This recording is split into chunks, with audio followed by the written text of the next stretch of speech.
that's the one thing they'll take from it, say, well, we're a bit disappointed, but the class, that level of attitude and that understanding of the roles that the manager expects from you just kept going on and on and on, and then you get those rewards. It was a really, tough place to go, but they controlled it. You look at the amount of possession, almost 80%. The shots that City had and delivered to Copenhagen to only a little, few scraps, and I think that's really, 1 foot in to the next tie. But you've got to be careful. You've got to understand it is the Champions League. But top night, celebrations are there. There's a slight moment with Jack Grealish, who enters the pitch there. Will be a little bit of worry, but overall, that's a fantastic night for Manchester City.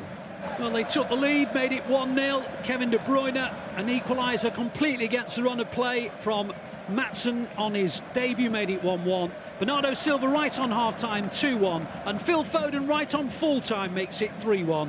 And the Blues have a 2-goal advantage to take back to the Etihad Stadium.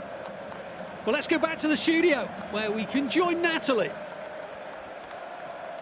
Welcome back to Match Day Live. So City have a 3-1 lead to take into the second leg of the knockout stages of the Champions League. You can see the players there on the pitch clapping the away fans. Shout out to all of those Blues. Look at how many of them have travelled out to Copenhagen. I mean, look at the stats. A pretty dominant performance by City with 75% of the possession.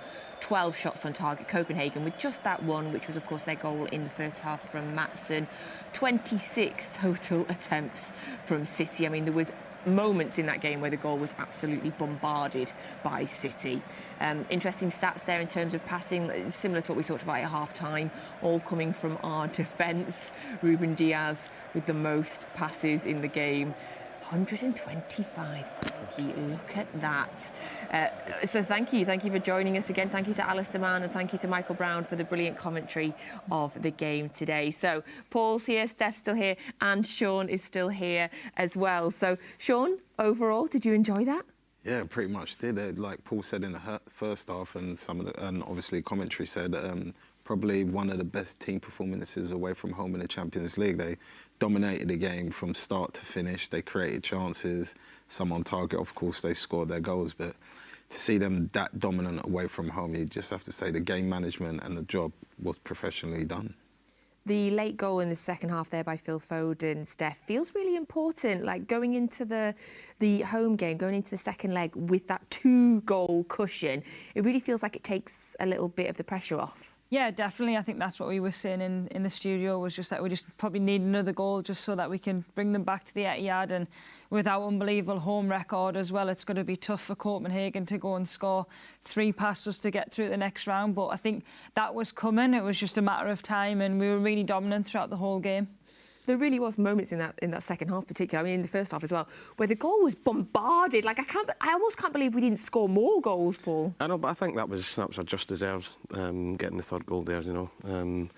Even just before it, Erling's through and goal, makes a save, then Nunez has the follow up, then Erling has the header again, and it could have been quite comfortably 4-5. And I agree with Shaun, and getting them back. I've not really seen anything that they're going to give us any more than what they gave us tonight.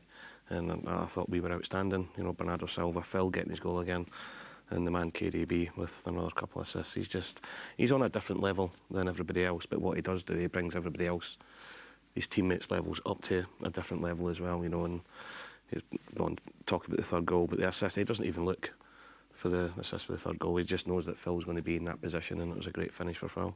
Kevin currently winning our poll on YouTube. 72% of you think he was man of the match tonight. Is that a fair assessment? Yeah, I think so. There was a few good performances, I think. Yeah, I thought, going on about John Stones, I thought he was outstanding again. At times he was playing as an inside left and inside right. He was the one furthest up next to Erling Haaland sometimes, and then he's dictating the play from centre half. And it must be so difficult for teams to set up against us. And when we've got a player of the quality of John Stones who's acting as an extra midfielder, really. Great to see Kev play the full game as well, Shaun. Yeah, it is, and for a player they call it, money in the bank? Like, now he's got that 90 minutes under his belt, he's going to be a lot more confident in what his body can and cannot handle, and know in many ways when to push and when not to push. So for him and for obviously all of us and the City fans, it's perfect to see him come through that 90 minutes. And I think it's something like 8 or 9 goal involvements in something like 7 games. For a man that's moving at 60%, he says. can he borrow me that other 30? I might come out of retirement. It was a dominant performance by us, Steph, but we've got to give some credit to Copenhagen as well. Of course, they pushed us, they made us keep playing, they made us stay on top of our game for the whole 90 minutes. Yeah, I think in the second half especially, I feel as though they try to kind of ruffle us up a little bit in terms of just trying to get stuck in, like fouls, which are probably a bit naughty, but at the same time, I think you've got to try and get an advantage from somewhere, and that's what they try to do, I think. But overall, I think Copenhagen, maybe they could have come out a little bit more in the first half and made it a bit more of a game, I think, and try and threaten us near our goal, whereas in the second half they were camped in the half and they were relying on probably counter-attacks, and Edison didn't really have a save to make, so that kind of shows how dominant we were. But at the same time, Copenhagen, I can't really see them doing much different when they come to the Etihad, and I think for us that gives us confidence going into that leg.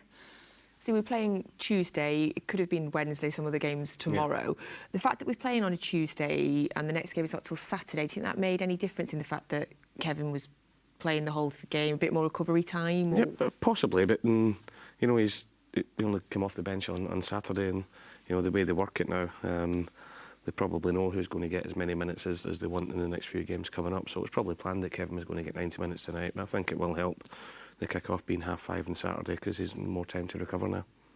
So FG and Nadem have been having the time of their lives, particularly Nadem in Copenhagen. Let's go over to them now, pitchside, and find out what they thought of the game. Hello and welcome back to the Parken Stadium, Manchester City. 3-1 winners against FC Copenhagen. A great performance and a good result going into the second leg. Yeah, absolutely. It was, you know, going and travelling around Europe, it's not going to be easy. I think their crowd are right behind them. Those players were motivated to try and cause a big shock, a big upset. But, you know, as the game progressed, you could see City weren't really flustered. Even at 1-1, they stuck to their plan. Players played really well. They were clinical in attack and defence, everything. You know, that's a really good performance, and it felt like a side that are trying to retain the title. Total control here in Copenhagen. 75% possession. And a goal and 2 assists by a man who completed 90 minutes as well. I've got the UEFA man of the match. Yes, he did. Kevin De Bruyne. What a performance. Yeah, absolutely. Absolutely incredible, to be honest. Absolutely. You know, listen, he's unhappy. He's just seeing a masterclass from the wrong team. But yeah, it was absolutely incredible, to be honest. I think some of his movements, his ability to take the ball under pressure, there's some of his decision-making with the passes, the shots, knowing when to do it, but also being able to dictate the tempo, control the flow of the game. You know, it was a masterful performance by him, and, you know, we're starting to get that feeling like, you know, Kevin De Bruyne is back. And also, I start to get that feeling that the star boy, Phil Foden, is absolutely cooking this year. Yes. A goal at the end, but an assist as well to Kevin. He was absolutely brilliant, wasn't he? Yes, he was, and, you know, this is him playing out wide. The side that he doesn't really want to play, you know, he wants to be more central, but he can still have a big impact in the game. Again, some of his touches were top class. Defensively, he was good as well, but in attack, he was always making the right decision, making the right run, like the timing of the pass for his goal, actually, which he plays to Kevin, but then also knowing to follow it up because Kevin's going to find him. There's a connection that those two have, which most people will never have. And the finish was Nader Manua-esque right here in the same goal that he scored in 2009. I don't want to talk about. I don't want to talk about it anymore because they've scored some goals. Okay, they've scored some goals, thankfully, so we can lay that to rest and say I'm just a part of significant football, European football heritage. And also, the fans are singing Johnny Johnny Stones right now. They've been absolutely brilliant. So shout out to the Blues who followed it in their numbers. And, of course, shout out to everyone who's watched the coverage from us in Copenhagen. Thank you for watching. Let's head back to the studio. Nader, it's been a pleasure, mate. Thank you. Yeah. Let's do this again sometime, yeah. Do you want to mention the goal again, quick? It was great to score here, and it's great to see other great players score in this arena. Thank you very much. Let's head back to the studio. Thank you so much to Nader. Thank you to FG. I think it's pretty rude, actually, that Kevin De Bruyne has stolen Nadem's thunder from that stadium this evening. A big shout out to Nader for being such a good sport as well. They just seem to have the best time, don't they? Everywhere they go, them two. Living their dreams. So City have won tonight 3-1. The second leg of the game will take place on March the 6th, she says, thinking it is then. Yes, in between the Manchester United derby at home and the Liverpool game away. That's a setup. Yeah. That's a setup. When you take that into account, though, Shaun, how, you know, thinking it is in between those two games, how important was that? That third goal was even more important now because it gives Pep not an easier decision, but now he can rotate the team or prioritise in a way. Quite an easy game before the second leg, you know, and then Liverpool afterwards. Yeah.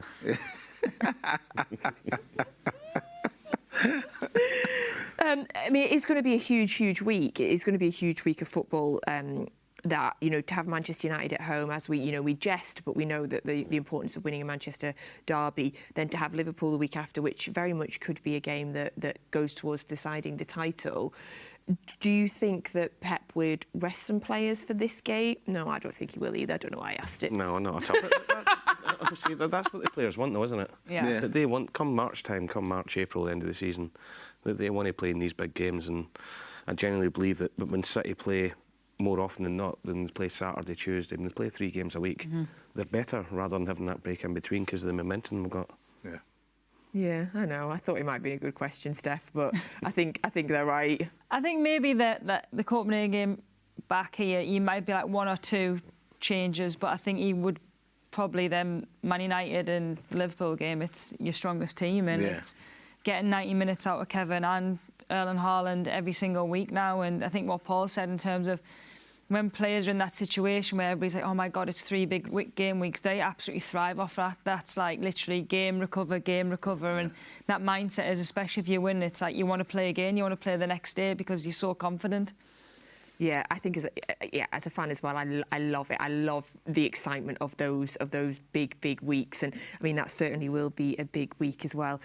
But before that, there is plenty more football to be played, and City are back in action on Saturday. So that is a 5:30 p.m. kickoff here at the Etihad Stadium against Chelsea. If you'll remember when we played at Chelsea back in November, it was a 4-4 draw. It was one heck of a game. I really am hoping that there is no such repeat of that, though, Paul, personally. I can't see that happen. I'm hoping we score 4, though. I can see that happening. It's going to be a tough game. Hit a bit of form, Chelsea, although I wasn't too convinced with them last night against Palace, winning it late on. But yeah, look, Poch coming here, he's going to want to prove a point again to Pep because his record's decent against him. But the way we're playing at the minute, the rhythm we're in, like Steph said, Erling getting minutes, Kevin getting minutes, I can only see one winner, really. Big Cole Palmer story again, Steph. Of course, he got the equaliser in that game at Stamford Bridge. Do you think, from what you know of him, is he the sort of personality that's going to want to come here and show what he could do? I think he will, to be honest, especially he's probably shown that in his performances already for Chelsea this season. He's been by far their best player this season. Even last night, I think Chelsea were probably below average in terms of their performance, but he always manages to stand up for that moment to provide 2 assists and for them to help them win the game. So I'm sure it'll be kind of bittersweet coming back to City, because I think he obviously wanted to play for the club, he wanted to play more games, but he probably recognises opportunities to go and play at Chelsea were probably a bit more positive in that sense. So I'm sure he want to try and prove a little bit of a point, but I think we all know that he's a good player, and no matter what his performance is on Saturday, he's going to be a player for the future for sure. Of course, when you returned here, Shaun, you got a wonderful reception. What sort of reception do you think Cole Palmer will get from the fans? I think he'll get the same. I don't think there's any grievance there between him and the fans. I think the fans seem like they respected what he did. I just think he's taken it all by storm in many ways, because you didn't think that he would go there and be the best player there, and he's gone there and he's just took it under his wing and took it in his stride, and he's made things happen for them. But it will be difficult for him coming back here. He has to make sure he doesn't get caught in that trap where he's trying too hard, because then that normally goes the other way. He just has to be himself. Hopefully he tries too hard, though. I honestly didn't even expect him to become a regular starter for them. So the fact that he's now their best player, just perhaps shows how talented he is, or does it show how erratic Chelsea's season has been? I think it's a bit of both, Nat. And I think him playing as well as he has actually caused Poch problems, because he would play in that number 10 role in and around and that was meant to be Nkunku's position, but because of Cole's playing so well now, Nkunku's not starting, and if he does come on, he tends to go as the leading striker, which he doesn't really stay there anyway. So at the minute, it seems like they're playing a false 9, which in many ways can play into City's hands, but in other ways it can cause little problems as well. They really have had a rollercoaster season, Paul. They've had some really poor results, and they've had some good, decent results, decent performances as well. I mean, I'm going to guess, considering they're coming here to the home of the champions, they're going to have a good day. But I mean, what sort of performance are you expecting from Chelsea? Who knows? It's a toss of a coin, you know. As you said, Natalie, that 1 week they can look a really good team. I mean, a couple of weeks ago they looked as if they're back on track. Everybody's saying they're going to be pushing again. Then they had a couple of bad results. Now they've picked up a couple of good results again. And they're just so inconsistent. You don't really know what Chelsea you're going to get. What I do know is that if both teams play to their maximum, City are better. You know, and there's obviously a lot of problems at Chelsea. A lot of players. I mean, Shaun knows a lot more about what's going on at Chelsea than I do. But from the outside looking in, it's not just the players that are on the pitch. I think there's deeper problems than that. In terms of the league table as well, Steph, on Saturday, Liverpool and Arsenal both play before us on Saturday. As a player, do you have a preference? Would you like to know what they're doing? Do you like to know what they've done, or do you like to set the pace? I think sometimes if you're the later game, it's nice to know what they have done. So then, even though it wouldn't change the outcome of what you wanted to do, I think it does probably give you that little bit of motivation just to kind of keep on people's toes and just get the results sorted straight away. I think some people are a little bit more in depth than me in terms of actually maybe watching it and kind of analysing it. But I think really sometimes you just need to know the result and then just kind of do the job that you're supposed to do anyway. I'm the opposite.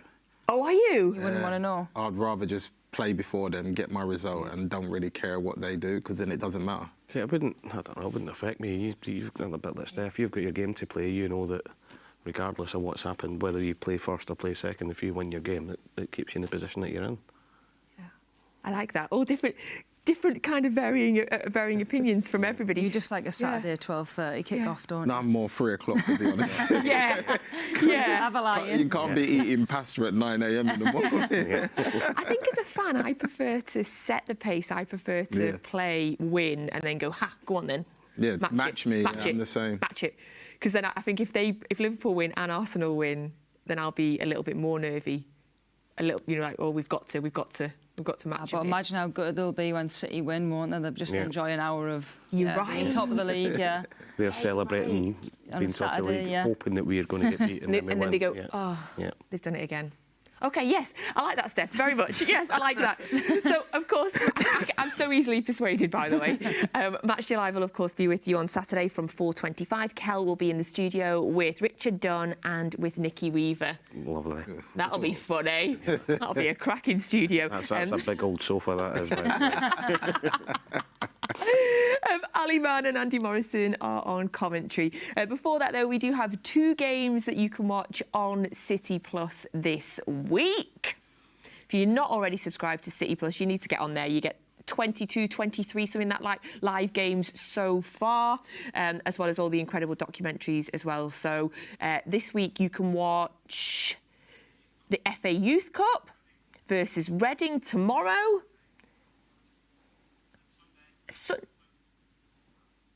Sunday, it's Liverpool versus City under 18s. So that is your games this week on City Plus. But of course, as always, you get the incredible documentaries that are on there as well. Lots and lots of stuff.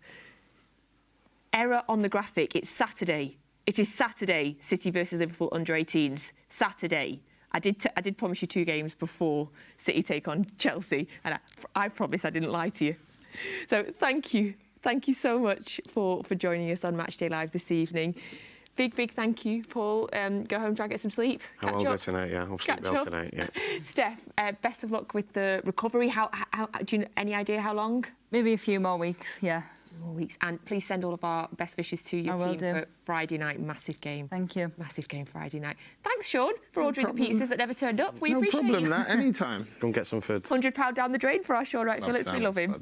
Thanks. He's absolutely starving. Bless him. And thank you all for watching Matchday Live. Thank you to Alistair Mann. Thank you to Michael Brown for the commentary. We are back on Saturday from 4:25. Kel will be in the studio ahead of the Chelsea game. So City take a 3-1 lead into the second leg, back here on March the 6th, where hopefully we will be booking our place into the Champions League quarter-finals. We'll see you soon. Definitely not Ruben and Jack, because they're using way too much perfume. So I think they actually smell the worst, but they need to use so much perfume. Just imagine smelling everyone's necks now. Yeah, go over now and I'll start smelling people. Here is Hemp to drive forward. Shaw hangs out wide. 4 in the middle. Still Buddy Shaw. Oh, some closeness. Lauren Hemp scores. What a back heel that is. Keeps on to De Bruyne. De Bruyne tries to scoop it in towards Bob. Bob is there. Still Bob. Oh, absolutely stunning. Oscar Bob.